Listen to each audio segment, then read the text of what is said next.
With Pokémon Legends ZA on the horizon, we can expect to see many fan-favorite Pokémon returning, but as a remake of a game that introduced some of the most iconic fossil Pokémon, where does that leave them? As ZA is a game in the Legends series, originally many people in the fandom thought that it would follow a similar formula to Pokémon Legends Arceus. We play as a trainer from the modern day who is sent back in time to the Hisui region to save it from destruction. Because it takes place in a historic setting, most of the technology of the Pokémon world has been stripped away aside from Pokeballs, now with a steampunk flavor. In most other games, fossil Pokemon originate from items that you pick up at some point during your journey, normally presented with a choice of two, and later on in the game you might stumble across a friendly scientist who offers to use the newest technology to revive the fossil and present you with a Pokemon. Very cutting edge, but if you'll notice, Jubilife Village doesn't really have much in the way of revival. While Legends Arceus was a prequel to Diamond, Pearl, and Platinum, they wanted to maintain the same Pokédex. So now Game Freak had found themselves in a predicament. How do you incorporate Pokemon like Rampardos and Bastiodon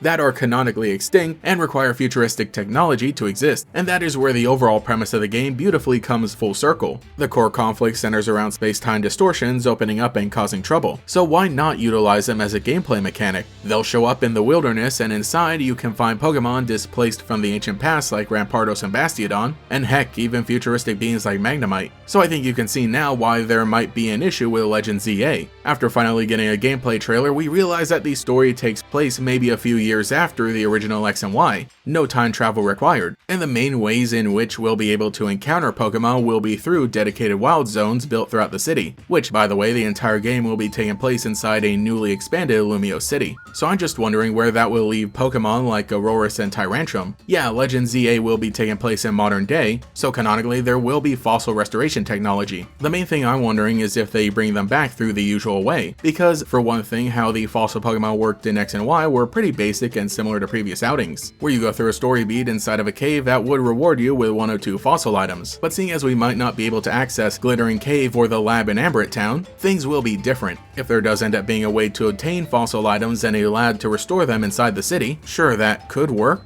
but I'm kind of afraid it would boil down to purchasing them at a store and walking over to a lab. We'll definitely need some way to attain both or more than one in order to complete the Pokédex, just going off of what we know about Legends Arceus, which could be completed without needing to trade. Though with the catching mechanics that appear to be the focus of the Legends games, I almost feel that finding a way to make every Pokemon catchable in the wild would be the way to go. And so that brings us to the most interesting possibility, and that is just to let the dinosaurs roam inside of the city. The trend we've been seeing with fossil Pokemon and even old forgotten regional variants is that there is some way for them to eventually be incorporated into the modern day world. As I mentioned, I'm a big fan of the Crown Tundra for just throwing in fossil Pokemon to the wild and implying there was some Hollow Earth or Lost World kind of shenanigans. As we see in the Pokédex entries for Ammonite and Sword and Shield, all the modern day technology of reviving fossil Pokemon has caused them to just coexist alongside people and modern Pokemon. Kind of a Jurassic World Dominion type deal going on there. Or if we're talking about them just surviving, then it's Dinosaur Sanctuary, which has quickly become my favorite current manga and you should definitely all read it. It would still be odd, but in all honesty, I think this is the way to go, because while the mechanic of prehistoric Pokemon being revived from fossil items was really cool, in the long run things just end up getting too bloated. I think from here on out, if there were to be any new fossil Pokemon, they could be the items you find, while any of you returning Pokemon or anything in sequels could exist in the wild. There haven't been too many big Pokemon shown off in the wild zones, I'm thinking because they're in the middle of the city, but I hope we get a good look at the larger areas that can house them. At the very least, catching Tyrone and Amora would be easy enough. Also, I hope we get a lot of side quests in Legends ZA, and I would love for there to be some that touch on the prehistoric Pokemon, maybe even something about how certain residents are finding it hard to live alongside them, but we could eventually work toward a coexistence. While they haven't been confirmed, I'm pretty confident that the two definitive dinosaur Pokemon of Generation 6 would be in the revisit to Kalos. I mean, it'd be a crime not to. If anything, that is my most burning question for Pokemon Legends ZA as we head right toward it. Well, let me know what you think about how we'll be able to interact with Tyrantrum and Aurorus in the new game later this year, and which one of them you're most excited to see again. And get ready for even more Dynamite videos over the next 2 weeks or so as we continue exploring the fossil frontier.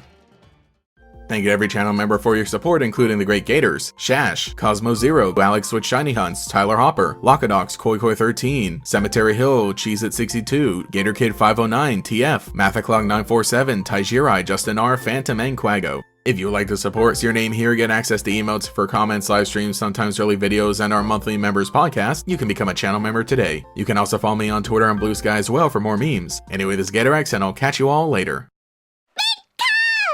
Pokémon trading card game XY Furious Fists with Mega Lucario EX and Mega Heracross EX. Your opponents won't know what hit them. In stores now. Each booster pack of 10 cards sold separately. Cards vary by pack.